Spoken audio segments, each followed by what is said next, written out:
técnica é um dos principais desafios para quem se aproxima da fotografia. Mas por que isso acontece? Olá, meu nome é Danilo Russo, sou fotógrafo e direttore do Istituto Internazionale di Fotografia. E nessa mini aula vamos falar sobre técnica fotográfica e, mais ainda, sobre como desenvolver um método que ajude em todo o processo de aprendizagem e de realização das suas fotos. Mas por que é tão desafiador a técnica no caso da fotografia? Comparando com outras artes, com outras atividades criativas que o homem desenvolve, como for, por exemplo, a poesia, a música, a escultura, a pintura, a fotografia tem um elemento diferente. O trabalho nessas artes é prevalentemente abstrato e o intervento de ferramentas é pequeno e pouco relevante. Já na fotografia, a parte técnica, o dispositivo que captura essas imagens tem uma parte relevante, consistente na criação, na produção e no resultado da imagem.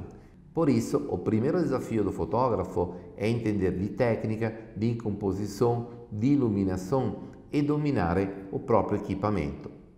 Falando dessa forma, pode parecer um bicho de sete cabeças ou pode parecer muito difícil. E é o que, frequentemente, os meus alunos, as pessoas que eu encontro, sentem como impressão. Na verdade, criando um método ou tendo a oportunidade de se aproximar a um método que decupe essas dificuldades e todo o processo de aprendizagem, as coisas ficam bem mais fáceis e provavelmente bem mais claras. O que é importante pensar é que quando eu crio uma fotografia, quando eu tiro uma foto, quando eu penso em uma imagem, eu tenho 4 principais pontos que tenho que desenvolver. O primeiro dele é a exposição, é acertar a luz certa para a imagem. O segundo item é pensar na composição. Em seguida, a gente trabalha a iluminação e no final, depois que a foto foi realizada, o arquivo passa por uma pós-produção. Essas 4 etapas, pensadas em uma sequência, já facilitam muito o raciocínio. E dentro de cada uma, a gente vai separar alguns pontos especiais, algum ponto de particular atenção. O que eu sugiro para vocês é, partindo desse método, dessa aula, usem ela como orientação para desenvolver a sua técnica, para aprender de repente mais informações, mas vão ter um caminho traçado. Eu dou muita aula, por exemplo, de retrato e as pessoas ficam assim enlouquecidas em tantos componentes, em tanto elemento que tem que pensar. Tem que iluminar, tem que dirigir, tem que interagir com a pessoa fotografada.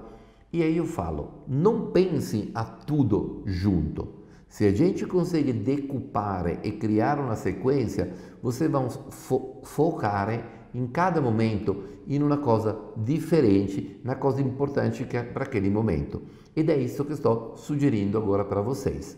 Quindi a gente vai falar da exposição e do efeito estético que os parâmetros usados durante a exposição têm no resultado da sua imagem. A seguir, a gente pensa nos componentes da composição. Eu primeiro componho e depois faço o quê? Coloco essa imagem pensada, essa imagem projetada dentro de uma iluminação. Esses são os 3 componentes que a gente desenvolve para depois chegar na pós-produção. Falando em exposição, eu primeiro penso na exposição correta, ou seja, deixar a foto com a fotometria correta. Depois eu penso nos parâmetros da exposição, ou seja, a escolha da velocidade, da abertura e do ISO, que melhor representam, que me resolvem a minha imagem, mas que representam melhor a estética da imagem que eu quero ter. E depois a gente vai ver o efeito desses parâmetros, ok? E nessa imagem, nesse slide, a gente tem uma imagem central correta.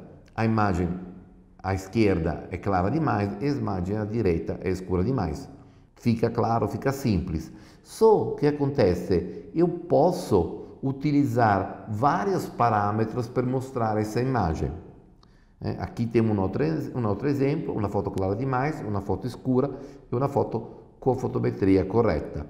Agora, quando eu trabalho, especialmente quando eu trabalho no manual, que é onde eu tenho todo o controle da minha câmera, eu tenho que escolher entre 3 parâmetros, que são a velocidade do obturador, a abertura do diafragma e a sensibilidade à luz. Combinar esses 3 parâmetros da forma que a imagem fique com a fotometria correta, mas também que preencha algum requisito que eu tenho.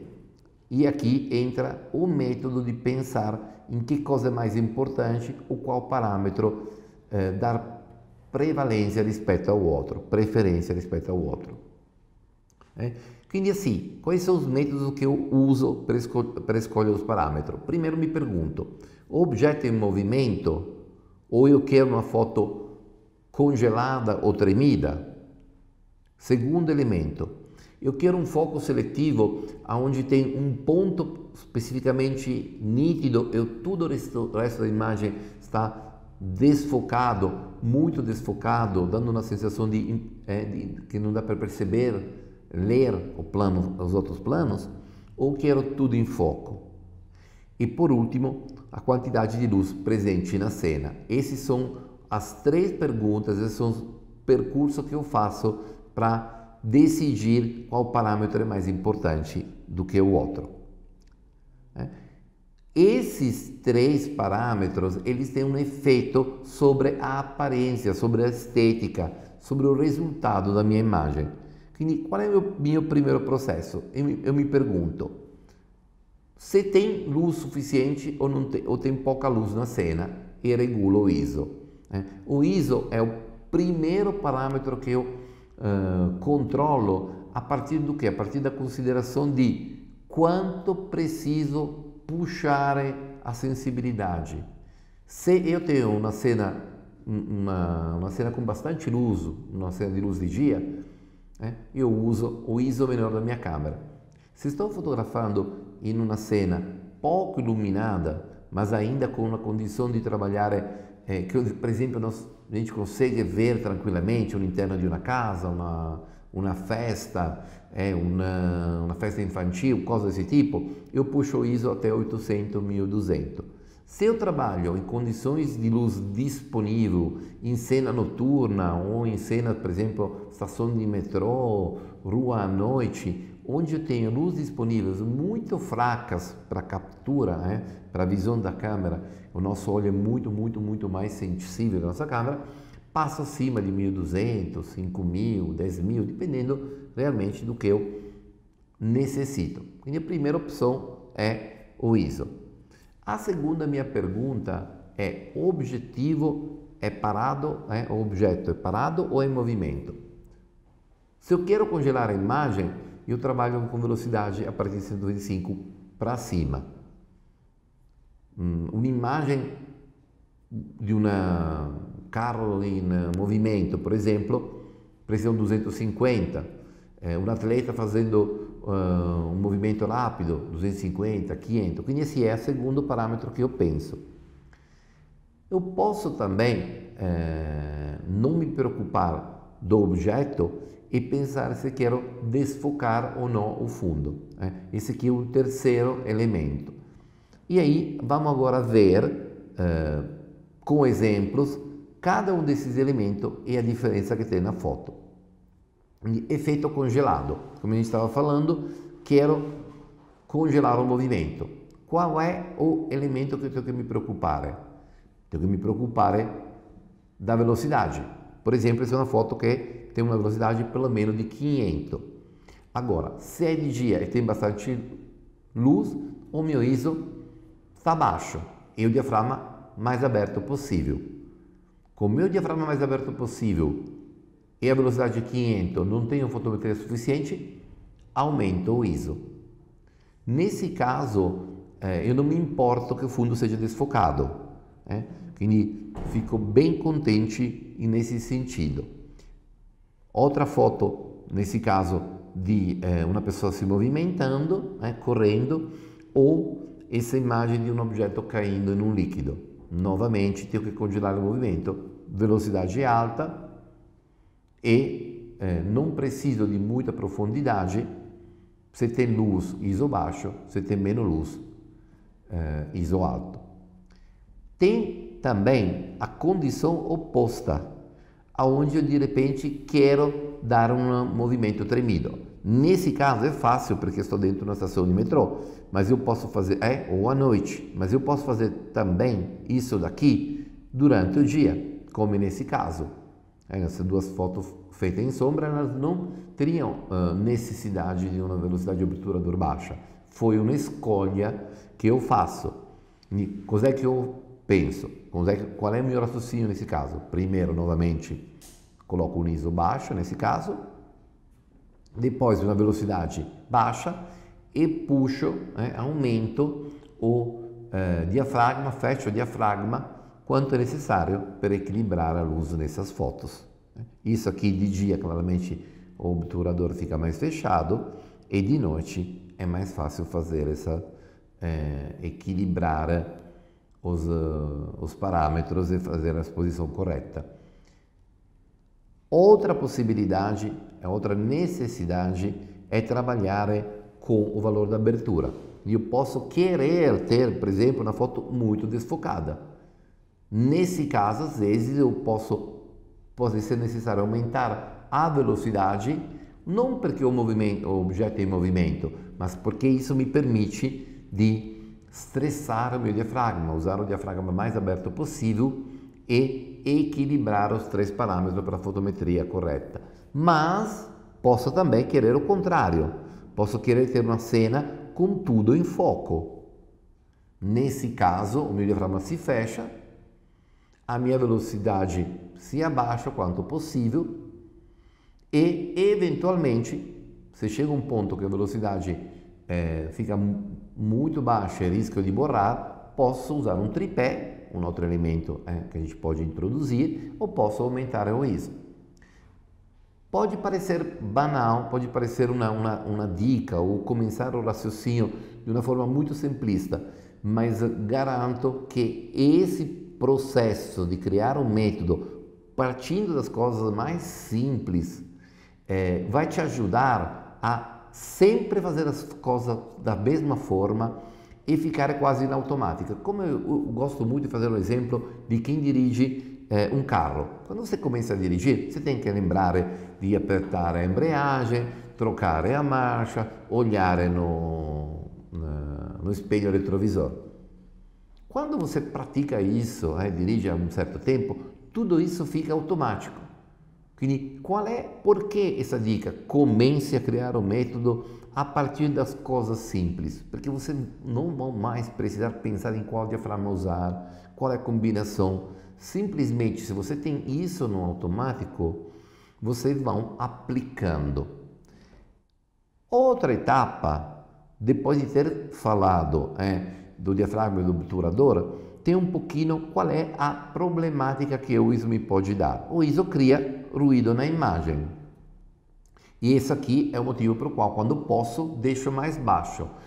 Quando for necessário, a gente sobe o ISO e assume, especialmente em algum caso de foto, por exemplo, de noturna, ou de evento, de show, faz até parte da estética essa coisa do ruído. Claramente também aqui entra um outro elemento que é a escolha da câmera. Vamos ter câmeras que seguram melhor e câmeras que seguram menos o ISO. O tema dos equipamentos, os equipamentos necessários para uma profissão, para ser profissional, o equipamento com que você pode começar a sua carreira e depois desenvolver todo um processo de crescimento com o equipamento, é também um outro vídeo, uma outra aula que tem aqui à disposição aqui no IF, no nosso canal. É uma aula que a breve estará disponível para vocês. Mas voltando, aqui a gente tem algumas imagens mostrando o efeito do ruído em uma tarja cinza, em um bonequinho. Voltando à parte de escolha do nosso tripé, dos nossos parâmetros, quando é mais possível usar ISO baixo e quando é necessário usar o ISO dentro da possibilidade da sua câmera. Também tem outra alternativa, como usar um tripé, mas esse é um acessório assim que nesse caso eu não estou nem considerando, estou pensando realmente no tripé da luz natural. E o caso da luz noturna é a possibilidade que isso nos leva. A foto de esquerda, por exemplo, aqui é feita com uma velocidade baixa, provavelmente num tripé. Por quê? Porque vocês estão vendo a água do mar, ela não está congelada, ela está como uma coisa realmente fluida. O outro item, a gente falou que são 4 tópicos que a gente tem que pensar em cada foto, no momento da realização de cada foto, é a composição. Compondo, existem muitas e muitas regras de composição que a gente pode estudar e desenvolver. Mas 3 pontos que se eu tenho que passar para vocês a forma realmente de criar um método e um raciocínio, eu sugeriria de considerar 3 pontos. Primeiro é qual enquadramento eu vou usar e por quê. Segundo, se preciso destacar elemento da cena ou se quero que toda a cena tenha o mesmo peso. E o terceiro é criar a sensação do movimento. Uma coisa legal, uma coisa importante considerar nessas dicas de composição, nesse princípio de composição, é que eu posso querer criar um movimento ou posso criar umas fotos estáticas. Posso querer destacar o elemento principal da cena ou posso preferir criar uma cena onde tudo seja em foco, tudo seja relevante. Quindi aqui a gente tem escolhas. Vamos ver no enquadramento, eu posso escolher entre um enquadramento horizontal ou um enquadramento vertical. O que muda nesse caso? É a comunicação, é a aparência, é o que a pessoa vai percebendo. Todas as vezes que eu fotografo uma imagem horizontal, é muito mais próximo à nossa maneira de ver. E é uma imagem, a imagem do cinema, que a gente chama de imagem panorâmica. Você coloca o primeiro plano fazendo interagir com o ambiente, ou você cria áreas negativas, área de vazio. Já o formato vertical é o formato que mais se desenvolve segundo o comprimento. É bom para fotografar pessoas, é bom para fotografar cena, por exemplo, estou em uma floresta e quero dar a sensação do comprimento das árvores, invece de uma paisagem mais de colina, uma paisagem mais tranquila, eu de repente uso um horizontal. Na cidade posso dar um enquadramento vertical para dar a sensação da força, das linhas de fuga, do tamanho dos prédios. Quindi assim, a escolha entre o enquadramento horizontal e o enquadramento vertical é linkado ao tipo de sensação que eu quero transmitir. Normalmente o horizontal é um enquadramento que envolve a cena e o vertical é um enquadramento que dá força, energia e movimento verso o alto. Outra coisa, quando eu enquadro, nesse caso seja na câmera horizontal, seja na vertical, eu posso escolher de ter o meu sujeito principal centralizado na foto ou ele estar na lateral. Toda vez que eu crio uma imagem mais equilibrada, mais central, eu crio uma estaticidade. Toda vez que eu aproveito de um desequilíbrio, crio uma imagem descentrada, dou movimento e instabilidade à imagem. Esses aqui são opções, como comentei para vocês no slide anterior. Outro elemento, para destacar o elemento principal da cena ou não. Como é que eu destaco o elemento principal da cena? A maneira mais comum, mais efetiva, é desfocar o fundo. Quanto mais eu consigo deixar o fundo perceptível, mas não legível, eu gosto de fazer o exemplo da pintura impressionista, onde você entende onde está acontecendo a cena, mas não vê o detalhe do que está acontecendo especificamente. Quanto mais você, para fazer isso, você tem a opção de desfocar o fundo. A gente desfoca o fundo como? A primeira coisa que todo mundo, que é muito fácil pensar abro o diafragma aberto, desfoca o fundo, ótimo. Mas, antes que isso, é a escolha da objetiva. Quanto mais a objetiva tem uma distância focal longa, mais ela desfoca o fundo, ajuda a desfocar o fundo. E também é importante pensar no terceiro elemento, que é a distância entre o sujeito e a câmera. Quindi quanto mais, vamos dizer, a foto é aproximada, um close, uma macrofotografia, mais é fácil desfocar. Quanto mais a pessoa, o objeto fotografado está longe da câmera, meno o effetto do desfoque é evidente. Quindi esses são os três parâmetros que ajudam a desfocar. Distância focal da lente, da objetiva, quindi quanto mais a objetiva é teleobjetiva, é longa, o diafragma que eu uso e a proximidade. Quindi é muito mais fácil desfocar, por exemplo, um close do que desfocar uma figura inteira. Como eu disse há pouco, sempre preciso desfocar a cena? Não. Existem imagens em que tudo tem a mesma importância. Ou até eu quero dar um desafio para a pessoa de entender o que é mais importante. Toda vez que eu desfoco, eu faço a mesma coisa que a gente faz quando a gente presta atenção a um detalhe, chama a gente de visão seletiva.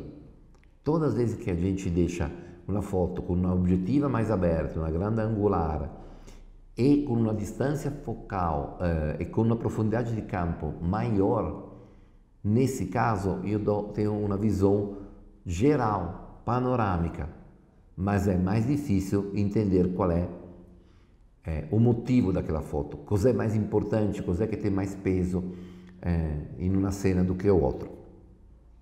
Quindi a gente viu aqui o enquadramento, o destaque do elemento principal da cena e depois criare movimento e dinamismo na cena. O elemento de composição mais forte para dar movimento na cena são as linhas diagonais. Quanto mais você consegue criar linhas diagonais na sua imagem, mais você vai criar movimento. Outra linha muito forte na imagem são as linhas circulares, o semicírculo, o círculo, as linhas curvas, elas dirigem muito. Mas uma coisa muito fácil no nosso ambiente é criar também linhas diagonais através do quê? Através do enquadramento holandês, ou seja, inclinar levemente a câmera, e isso aqui vai ajudar a criar linha de força. Por outro lado, ao oposto, se eu não quero criar uma sensação de profundidade, de movimento e dinamismo na imagem, faço o quê? Faço uma foto mais centralizada, faço uma foto com horizonte plano, faço uma foto da pessoa parada, simétrica, em uma superfície, perto de uma parede ou em uma superfície onde tudo fica equilibrado e dividido simetricamente. Tudo isso tira dinamismo à imagem. Quindi a gente viu até agora, bem rapidamente, sempre focando no método, 2 dos 4 componentes que você tem que pensar no momento de criar uma foto. A gente viu a exposição e as escolhas estética e técnica para você acertar a luz da sua imagem. Vimos a composição é o primeiro elemento que eu cuido depois de ter definido a exposição. É claro que todos esses elementos vão se combinar, mas eu trabalho com eles separadamente, em sequência, justamente para não me perder e para não misturar informações. É aqui que entra a questão do método. Outra coisa que a gente não vai tratar em particular hoje, mas quando a gente fala, por exemplo, de iluminação em estúdio, qual é a sugestão que a gente dá, qual é a técnica que a gente ensina aos nossos alunos? Primeiro, você trabalha a montagem do set. E quando você foca na iluminação, a gente tem uma sequência fixa de luz para prestar atenção, para definir a luz principal, depois a gente controla a compensação, depois a gente controla o contraluz e por último a luz de fundo. A gente tem um vídeo aqui no nosso canal do YouTube falando de iluminação, falando dos papéis da luz, falando da iluminação em estúdio com uma fonte. É um outro tema extremamente rico. Se vocês tiverem interesse, podem acessar os nossos outros vídeos aqui no canal. Mas esse é só para mostrar a vocês que, novamente, o método, a criação de um método é sempre muito útil. E a grande vantagem de ter o acompanhamento de um profissional, de seguir um curso, de seguir um processo, de participar da botega de um artesão, é justamente essa aprendizagem que sai com um método que já funciona. Na iluminação de produto, por exemplo, a gente tem cada tipo de objeto, um objeto reflexivo, um objeto transparente, um objeto opaco, são iluminados de forma diferente.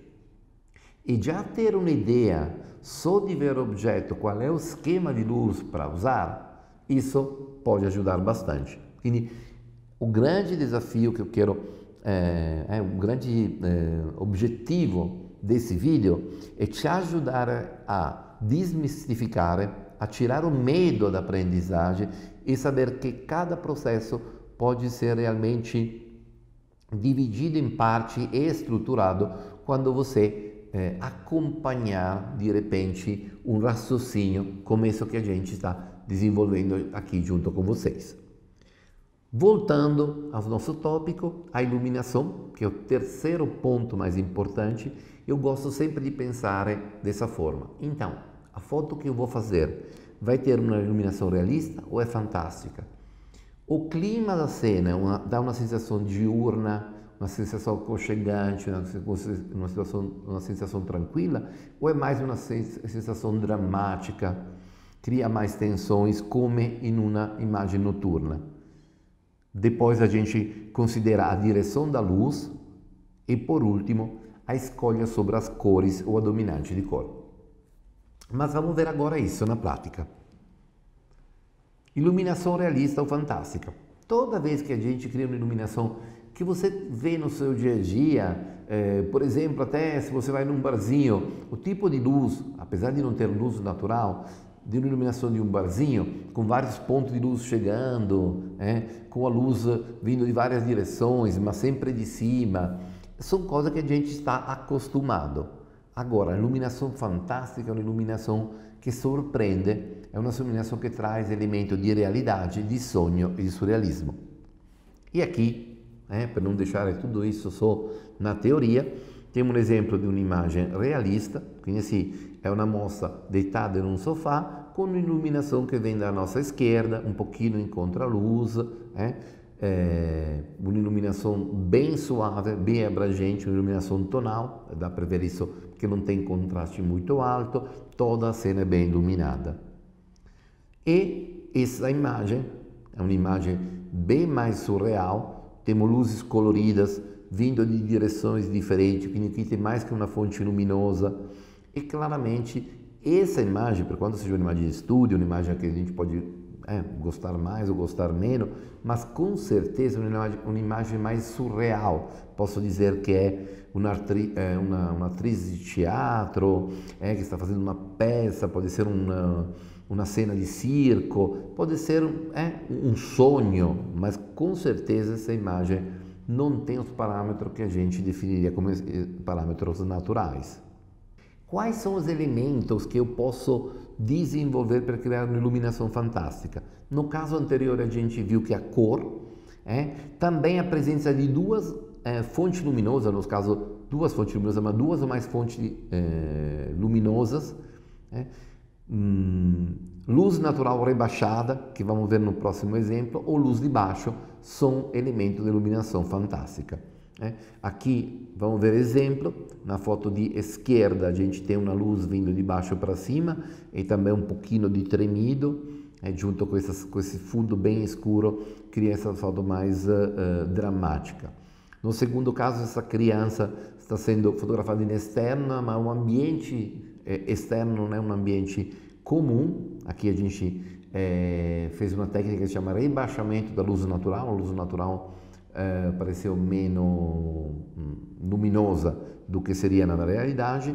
Pode ser feito isso com flash, pode ser feito através de HDR, E essa terceira foto à direita, novamente trabalha luzes coloridas, como a gente viu no primeiro exemplo aqui. Toda vez que eu crio uma luz realista, é uma luz que eu poderia ver em um ambiente que imagino, um ambiente real. E aqui tem exemplos que, apesar de ser fotos reais, trazem elemento de realidade. Outra coisa que eu escolho, que eu sempre penso quando construo a minha imagem, vou usar predominância de tons escuros ou predominância de tons claros. Inconscientemente, toda vez que a gente cria a imagem mais escura, a gente traz um elemento de dramaticidade. Por quê? Porque quando não tem luz, o ser humano não consegue ver. E isso aqui, por quanto a gente seja civilizado hoje, tenha 2000 anos de cultura ocidental pós-Cristo, mas a gente tem sempre dentro de nós o quê? Esses medos, esses mecanismos automáticos ancestrais. Quindi toda vez que eu tenho possibilidade de ver, ter uma cena luminosa, um dia iluminado, uma cena clara como nessa foto da direita, a pessoa inconscientemente tem uma sensação de tranquilidade, de aconchego, de proximidade, de segurança. Toda vez que eu trago cenas escuras, contrastadas, com fundos escuros, eu trago um elemento de dramaticidade na minha imagem. Pessoal, esses são realmente, de verdade, os elementos que eu penso quando decupo uma imagem para depois realmente chegar a fotografar. Outro elemento fundamental é onde eu coloco a minha luz. A gente já viu que a luz vindo de baixo para cima cria imagens irreais e que a imagem mais comum, a posição mais comum para uma imagem ser realista é a luz de cima. Também, para nós, pessoas da cultura ocidental, faz uma diferença se a luz está à direita ou à esquerda. E vamos ver esses exemplos. Iluminação de cima, por quanto seja um dia bem iluminado, temos uma sombra até marcada embaixo dos olhos da pessoa, dessa nossa modelo, dá uma sensação de calor, dá uma sensação de um dia, de repente, de um sol rachando, mas é uma sensação bem natural. Bem diferente disso, que uma luz de baixo, que transformou o rosto dessa modelo, ou qualquer cena que você vê, uma coisa mais dramática, uma iluminação que vem do centro da Terra. E quando a gente escolhe uma iluminação da direita ou da esquerda, e aqui novamente a gente tem duas imagens de pessoas, a luz da direita cria um aconchego, cria uma sensação de a imagem vai para frente, e quando a gente coloca a iluminação para a esquerda, a foto fica mais intimista, mais fechada. Agora, eu posso sempre escolher isso? Às vezes sim, no caso da foto da esquerda, eu realmente tinha uma janela, por cui passou uma luz, eu consegui fazer isso realmente funcionar. Mas tem caso em que eu, dentro de uma locação, dentro de um ambiente, não consigo definir a luz, escolher a direção da luz. Existem parâmetros que são mais importantes que eu consigo controlar, como por exemplo em um estúdio, e tem parâmetro que é um pouquinho mais difícil.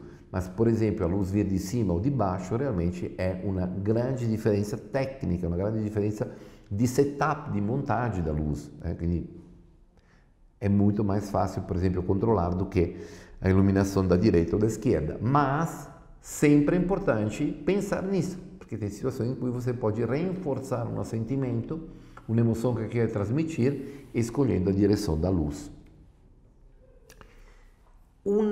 Outro componente, que é o quarto e último componente da iluminação, que faz uma diferença grande, relevante, e dá um mundo de pequenas percepções. Eu gosto de falar que a cor da luz é como os temperos que a gente coloca na nossa cozinha.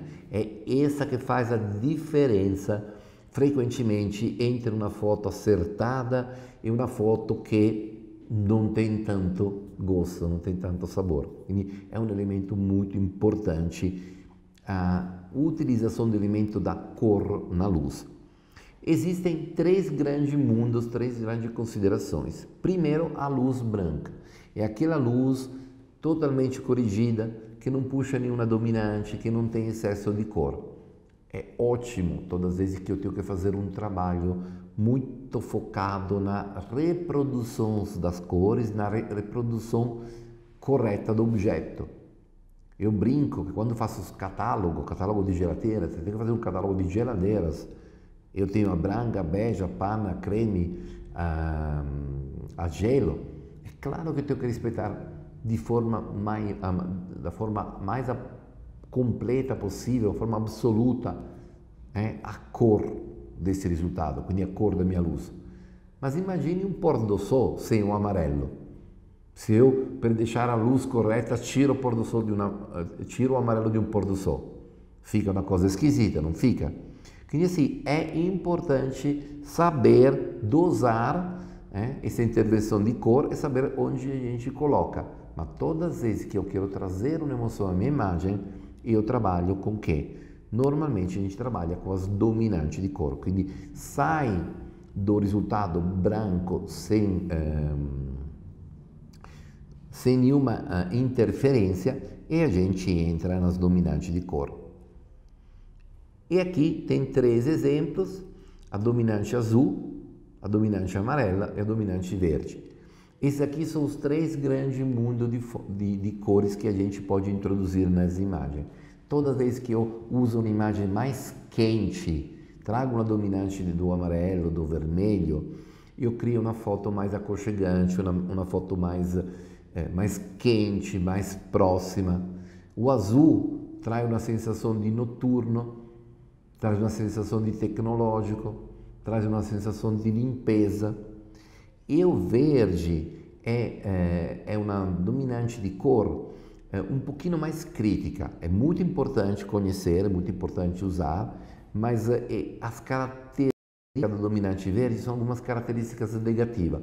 Imagine você uma parede com uma mancha esverdeada. O que nos dá a ideia? Mofo. Pense um pouquinho na dominante verde, a luz verde num rosto.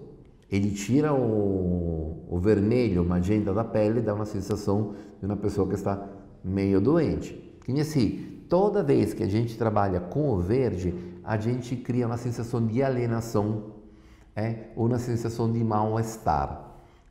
Às vezes esse é usado, por exemplo, em moda. Teve um período muito grande que se usava esses elementos de cores, esse elemento quebrando os paradigmas da beleza, justamente em uma tendência que é a tendência pós-moderno, o heroína chique, e são várias outras tendências. Em cinema se usa bastante, na fotografia por exemplo, de comida, de alimentação, é difícil ver essas cores. Na fotografia de família frequentemente se usa tons mais quentes, mas temos exemplo também de tons frios, ou seja, isso entra também uma parte que é a parte do estilo de cada um, mas também é importante saber e começar a perceber nas fotos que você observam e controlar nas fotos que você realiza. No extremo oposto, de um lado temos a luz branca, tem a luz completamente colorida. A luz colorida é um esquema de luz, é uma junção de várias fontes extremamente coloridas. A dominante de cor é uma quantidade de luz, de cor na luz que é tão sutil que a maioria das pessoas que não trabalha com fotografia, que não trabalha com design, que não tem uma percepção muito ativa em relação a isso, não percebe. Tem um efeito sem perceber o motivo. Agora, quando a gente fala de luz colorida, é uma coisa que é evidente para qualquer um. Noite traz luz colorida, cenário de cabaré, teatro, circo, são elementos de luz colorida. Algum tipo de atividade humana, por exemplo, uma indústria siderúrgica, traz cores.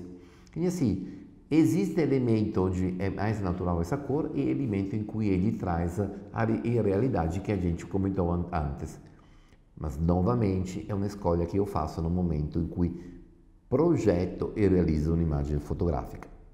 Por último, a gente vai falar da ação que a gente vai fazer depois do trabalho, depois de ter registrado a nossa foto, depois de ter captado a nossa foto, que é a pós-produção. E no primeiro momento, a gente tem que voltar a pensar em conceito de estilo. Quindi, qual é o estilo do meu tratamento? Eu vou criar uma imagem em que a pós-produção é só para deixar a foto mais bonita, não sei, com um contraste, com umas cores mais vívida, com um contraste mais acertado, ou o meu estilo de tratamento traz elemento forte, até além do que a cena criou. Quindi a gente pode, com a nossa fotografia, com o nosso tratamento, manter o realismo de uma foto ou puxar per um irrealismo. Quindi, primeiro é o meu estilo de tratamento. Segundo, tem o meu estilo fotográfico. Por exemplo, quando eu falei para vocês das dominantes, eu pessoalmente gosto de criar essas dominantes na captura. Mas tem pessoas que fazem esses ajustes do estilo fotográfico no momento da pós-produção. Existem depois tratamento corretivo, o uso do Photoshop, por exemplo, per tirar as olheiras, per tratar a pelle di una criança, per tirare un interruptor de uma parede. Quindi são tratamentos, são utilizações das ferramentas de pós-produção, nesse caso mais direcionado ao Photoshop, que fazem ajuste na cena. Às vezes a gente precisa, por exemplo, sustentar um objeto com um tripé ou com alguma coisa que aparece na foto e depois se tira. Às vezes a luz está tão próxima do objeto fotografado que vou precisar depois recortar a luz. Existem esses elementos que eu chamo de tratamento corretivo. E, por último, o uso realmente da pós-produção para criar imagens fantásticas ou imagens que vão além da realidade. Tudo isso, pessoal, é uma sequência, um método, uma forma de pensar. Vai ter muita coisa para aprender, vai ter que, de cada item, de repente, desenvolver com a prática, desenvolver através de minúcias o seu domínio. Mas o que eu acho importante, o que vai te levar a ser um profissional confiante, o que vai facilitar o seu desempenho na fotografia e a rapidez de aprendizagem, vai ser o quê? Vai ser essa decupagem. Eu gosto de falar sempre, é como eu aprendo, é como eu ajudo meus alunos a aprender, e pega atalho, utiliza essas sínteses que algum profissional, que algum mestre, algum professor já criou. Faz seu essa aprendizagem, essa síntese e depois adapta. Não precisa ser para sempre dessa forma, mas se você, em vez de fazer por tentativa e erro todo o processo, você pega a orientação inicial através da condução de alguém que tem mais experiência, que se disponibiliza para ensinar, depois você vai fazer o quê? Vai ajustar para a sua maneira de fotografar. Isso aqui pode acontecer em todo tipo de fotografia, na fotografia comercial, na fotografia de casamento, de evento social, de família, na fotografia de paisagem, na fotografia até mais conceitual, a fotografia fine art, onde há aspecto pessoal, a fotografia de projeto autoral, o aspecto pessoal é muito forte, mas quando você tem uma orientação e um caminho a percorrer, daí é muito mais fácil fazer escolhas do que não saber nem de onde começar ou ter muitas opções entre as quais escolher. Era isso que eu queria passar hoje para vocês. Essa dica ficou bastante longa, a gente definiu que ia ser uma mini aula, porque ela está entre o tamanho da nossa aula, normalmente as nossas aulas são de 1 hora e meia, os nossos encontros, né? E as dicas que são bem mais curtinhas. Eu agradeço a presença de vocês aqui, auguro sucesso e te vejo nos próximos encontros.